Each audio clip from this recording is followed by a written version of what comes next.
Let's bring on LYTE Aviation's founder, Freshta Farzam.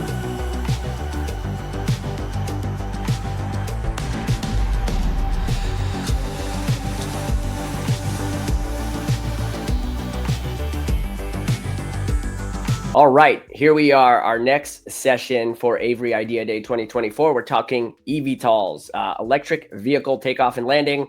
You know, it's an interesting space for us, but we're lucky to have Freshta Farzam, the founder and CEO of LYTE Aviation. Interesting stuff having at LYTE Aviation, but I'll let you take the floor to talk about all the things you're doing. But welcome to Avory Idea Day. Thank you, Sean. Thanks for having me. I really appreciate it. I'm Freshta Farzam. I'm based here in Hamburg. We are actually my mission, I guess, the way I see it is now to disrupt the aviation industry next level. So, which means like from the two-seater air taxis that we've known so far the last decade. Since last year, we came with our 40-seater EVTOL into the market. So that is giving us completely new opportunities with regards to use in business cases and technology. So that's where we are heading towards. Yeah, we'll bring up one of your your models or the vision and or actual product of the vehicle you're referencing here shortly. But just talk about EVTOL more broadly. Let's just start at a very high level of why now? Like what problems do you think exist that you guys are trying to solve, or just the industry more broadly is trying to solve? And then we can highlight, pinpoint a little bit more about LYTE Aviation. Sure. Well, I think about 4 or 5 years ago when we started to actually analyze the market and understand what's going on, because we understood that there is a huge hype around the EVTOLs and the air taxis and the drones. So the opportunities are there because I think worldwide the markets, whether it's passenger or cargo traffic, is increasing year by year, and the demand is there. So we need the traditional infrastructure that we're having is we have a high same day on demand pressure that traditional infrastructure is sort of a bit behind when we look at trucks on the roads, at the railways, waterways. So that's where, of course, why now, or 10 years ago, the cargo drones, the air taxis.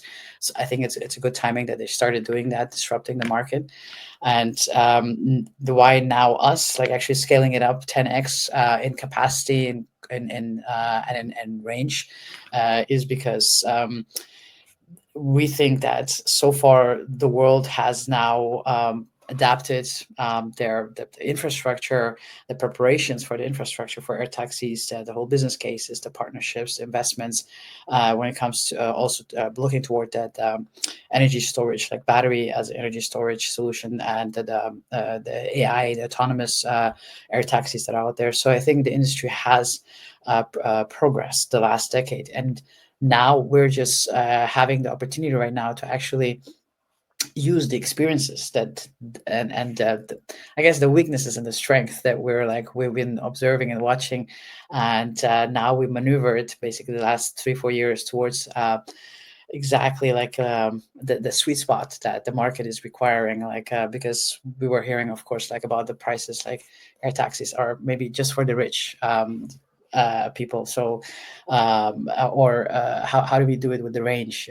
So that's when we were okay, the only solution for us as we see it is, which needs to be also feasible and certifiable, is the solution that we put together as a tandem tilt wing hybrid hydrogen propulsion system. So that's what we came up with, and throughout the last 4 years. And before you keep going, what are we looking at here? That's it. That's the baby. So that's the aircraft that we're working on. So you can imagine it's 20 meter in length and around 19 meter in wingspan. So that is that we have 2 tilt wings. So we didn't choose the tilt rotors only. We chose to actually go with the whole tilt wing solution. In the middle part, you see 4 turboprops, and the wingtips, you see the electric engines, 4 of them, and they run on hydrogen, and the other ones, the turboprops, on SAF if it's available, or kerosene. So yeah. Got it. So why hydrogen? We follow some of the public publicly traded companies that are, trying and vying for this space. The two that I know, Joby and Archer, they don't use hydrogen from what I know. Just talk about maybe the differences and why. Maybe I don't know if you know exactly what they're doing. You're probably in your own lane doing what you're doing, which is what true entrepreneurs / innovators do. But in general, like why hydrogen versus maybe some of the other alternatives?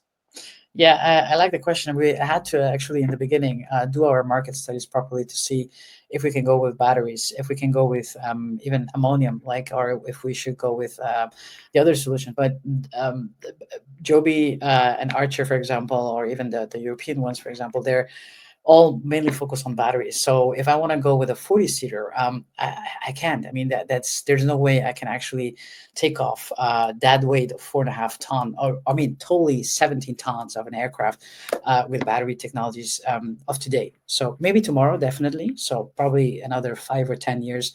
Hopefully, then our battery technology is going to be far enough that we can hopefully use that. But Joby actually, when I heard about their test ride with the hydrogen, I was very happy about that. So because that is actually proving our point. So we're going with hybrid hydrogen because we cannot go fully hydrogen at this point. Going fully hydrogen, that would be impossible. Looking at the tank sizes that you have currently, etc., that would be also insane. Battery would also be completely going fully battery would be insane for the weight that we have. But the Joby, I was happy to see that they were actually doing the test flight with the hydrogen.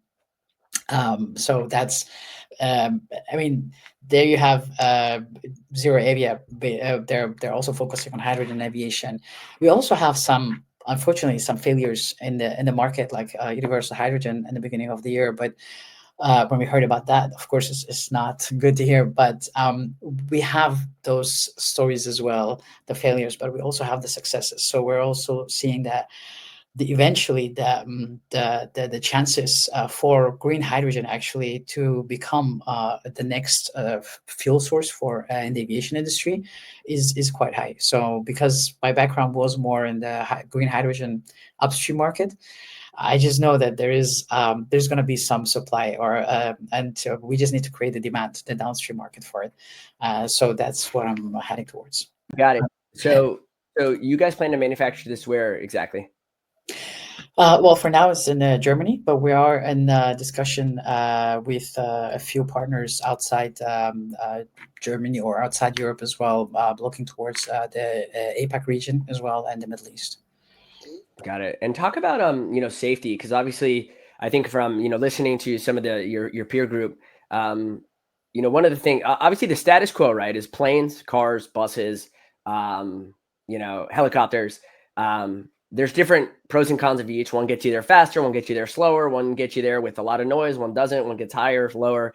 In some ways, this whole space feels like it's somewhat displacing shorter commutes, which are like taxis, Ubers, buses, but also at the same time, more regional stuff, which would be, some of these private helicopters. Just talk about that concept of like of those different, players in this in transportation. I listened to one of your prior presentations, and you highlighted, your goal really is to work with and create more transportation as opposed to, sucking out some of the demand for some of the other alternatives. But at the end of the day, I think what's going to happen, whatever's easiest, providing the most value, gets there the quickest, most convenient, is going to win the day if they can do it cost effectively. So just talk about, the different, players out there from a transportation type. Which one's like the lowest hanging fruit that you guys can go after, and why, I guess? Yeah, it's a brilliant question, because that is exactly the fun part of our business right now, because we were looking at different opportunities, and I have been actually opening up the gates, the doors for different user business cases since last year, since we announced it. So it was interesting that we had requests from regional airlines actually to have a look into it, but to cargo. So I think the way we have analyzed it now, after a year collaborating on different projects, we are actually, I think the one that would actually make most sense at this point of time, it would be the cargo version. So if you actually take out the seats, the 40 seats, and you have a cargo, a sky truck. So which means in that case, we would be the largest drone worldwide with 4.5-ton cargo capacity. So that would be the logistics market that we hitting. And but if you keep the 40 seats, that's the sky bus. So that's where you're thinking about, okay, what do I do now? Actually, I have access to a completely different market. You can actually take off and land right at your doorstep with 40 passengers. So what does that mean? I don't need a runway anymore of a kilometer. So what does that mean for me? So that means even what does it mean for regional airlines? So to do the airports. Exactly. So, and now that's why we're collaborating with the airports, especially in Europe, to see which routes we can actually lay. So one of the routes that's very, very interesting to actually showcase what we're doing and where we're heading towards is Twente Airport in Netherlands. It's a small regional airport, but they have all the corporates and their 10-minute radius. And all these corporates, they need to usually drive 2 hours to Amsterdam International Airport, then take the commercial flights to Paris, let's say, and then from Paris International Airport, drive to the head office. So that means 6 to 8 hour travel time. So let's say we have the Sky Bus, and you drive 10 minutes to the small regional airport, hop on to our Sky Bus. Let's say it's a corporate bus, and you can actually like fly anytime you want. Like it's your private corporate bus. Then you, in the future, you can actually fly straight to the business district, like let's say Paris and La Défense. You just land there with all your team members and the employees. You're just there. So, and that is the vision that we're having. This is the opportunity that we're having right now. So this enables us to actually have the collaboration and conversations right now with the airports, the existing infrastructure, the airports, but also with new vertiports to actually create new routes yes, whether it's inside the cities or actually more in the remote areas, for example, in Africa, even in the US, for example, any region that is not well connected, because as we know, infrastructure on the ground is quite capital intensive. So that's where we come in. We can actually connect now points for mass transit, passenger mass transit much faster. And then if we're looking towards the islands, if we connected the islands, that means, let's look at Bahamas, for example. 98% of Bahamas is not inhibited. So that means why? Why not? Because they don't have the space for a runway, and it's not really there was not really the solution. So when they heard about our Sky Bus, that's when they actually saw the connecting dots as well. That okay. If we actually take the Sky Bus, and let's say people are working in Nassau, and where currently everyone is living. So, but let's say we want to inhibit the other islands. So we would slowly have a shuttle that flies back and forth, let's say 10 times per day. People can work there, and then they can slowly live on the other uninhibited islands. Slowly, these islands become inhibited. And what are you doing? You're generating economy. So it's a bigger picture here that we're following and pursuing, basically. Got it. The pilots, let's say, do you view this to be, obviously, I'm assuming the goal is eventually all autonomous or remote controlled. With early days though, you envision obviously a pilot on there, driving these things, and therefore, one of the questions or the trade-offs, obviously you can fit more people or cargo in this, which is, I think, probably better than some of these small passenger ones that are one or two, in terms of the cost per pilot relative to the value being created inside of the ticket prices, let's say. Just talk about that question that you guys are looking to solve, human pilot versus autonomy, and then what that does to your economic equation. Yeah, we have, based on one of the projects that we have in Seattle, the Seattle pilot project that we started last year, we have actually estimated a seat price of $39. So wow. compared to a ferry that you pay like $29 for the same route, plus you need to still take your car. Let's say it was from Bainbridge Island to Redmond, where the headquarters of Microsoft are. So that means for that route, I need 1.5 hours. But if you take our Sky Bus, you will only pay $39 to actually land right at the campus of Microsoft. So That, yes, is the manned version with the pilots. So imagine now in the future, yes, we are looking towards autonomous for the Skytrack version, for the cargo version, more in remote areas and in developing countries as well, in order to connect them faster. And that's where definitely it would make more sense, and it would be probably the cost would be even much lower.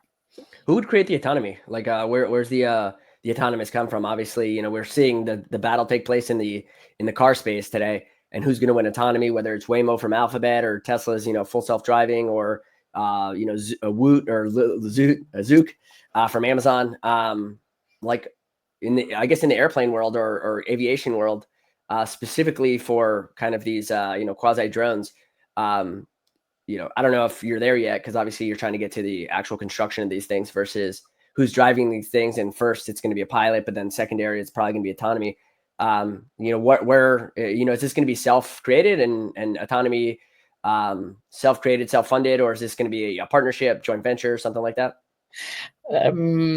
Yeah, I mean, the strategy that I'm following is like really making sure that our aircrafts get out there. So if a partnership actually, if we outsource this and a partnership actually helps us to get there faster where we want to be, we're having those doors open as well. Because yeah, even with the parts for our aircraft, we're making sure that the main parts, which is the propulsion system, that's what we're focusing on. The rest we want to really like be as asset light as possible. So that goes also for AI and or the autonomous part of it. Yes. Got it. Speaking of propulsion, safety, one of the things I like about this space, for me personally, I hate helicopters. And there's obviously, I forget how many rotors are on yours specifically, but they come in all different shapes and sizes, some of these EVTOLs, and yours has a lot, it seems like. What does that do to safety? Well, it actually we try to choose a number that is right at the edge, like there's not too much and not too little. Also for certification reasons, so we have added not just looking towards the engines, but we have also added the wings, not just one wing but also two wings, because of the safety reasons. So I think it's also looking from a passenger perspective. If you're actually creating something that like I couldn't go for passenger the passenger version to Skybus. I cannot go with the autonomous one because I don't think anyone is going to step into a flying bus that is actually flying like being or being guided like autonomously.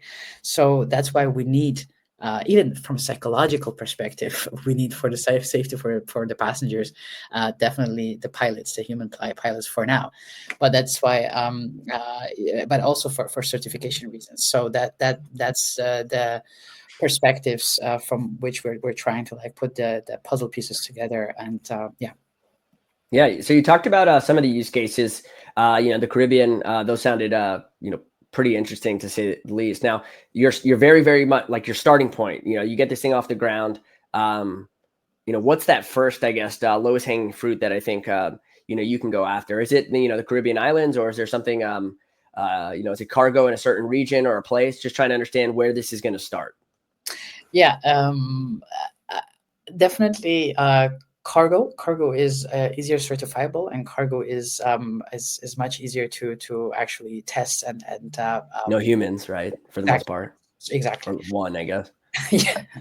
So for that reason, but also the market is there. So the logistics, like the cargo traffic, we have a huge demand there. So looking towards the cargo drones with a half ton to a 1 ton, they're thriving, which is amazing. So that's a good sign for us as well, or a proof for us that we're on the right track. But on the other hand, it's the regional airlines. So regional airlines understanding more and more today that, okay, EVTOLs are coming, air taxis are coming. What do we do with it? So either we actually ignore them and we're not playing, or we have to play, because another topic is sustainable aviation. So everyone is looking, I mean, the SAF congresses to hydrogen congresses, when I attend them, it's amazing to see like everyone is sort of like eager to know what's happening. What do I have to do as an airline? So now then there's also new aircrafts or like air taxis. What do I do?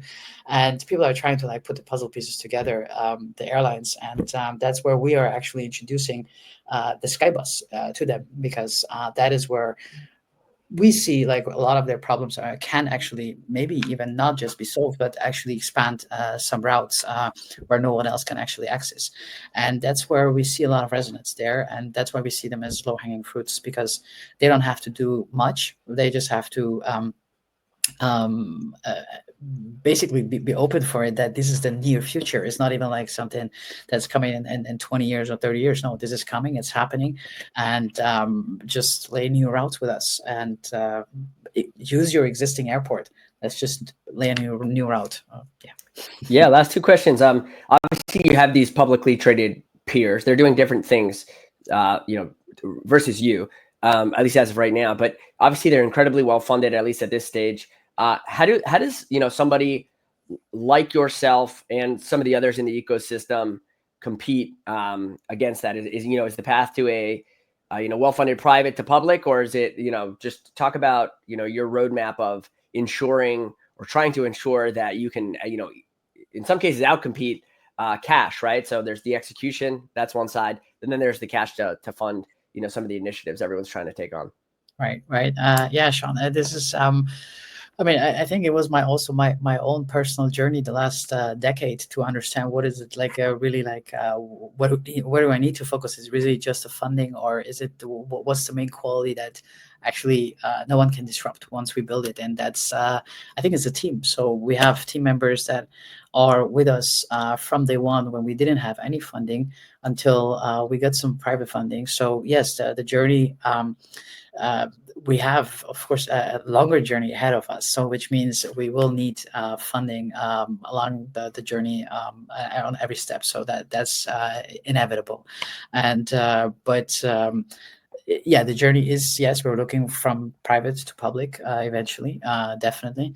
And so I think that the core foundation is just really the team to build to have that, and that's what we're having right now, where the journey is continuing, basically, even if the fundings and the next milestones like we need to hit, but they're still on board and continuing with the work. So I think that's very invaluable for us.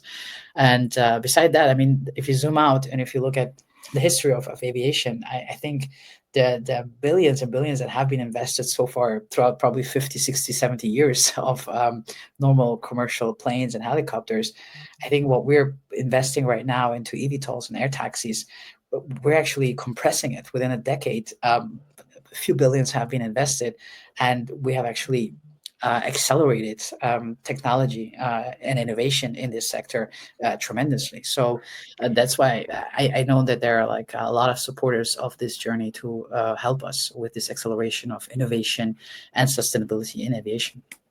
Yeah, I mean, to some degree, just to echo your comments, which is, the fact that you do have, several publicly traded companies brings capital to the area, which brings excitement, which then brings capital, and then just more knowledge. And some of that capital gets to the next question, which is really around regulation, ensuring that you're properly regulated, that the regulators spend enough time to make sure you guys can get off the ground, literally. And, just talk about that. Archer and Joby, they're doing different things again, but I think they highlighted how, there's going to be some sort of approval, and there's anticipation of approval, at least for what they're doing, I think in 25 or late or mid 26, 2026, that is.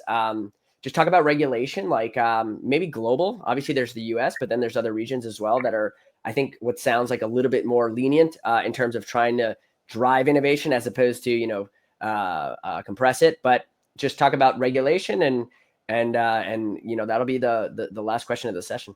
Okay, thank you, Sean.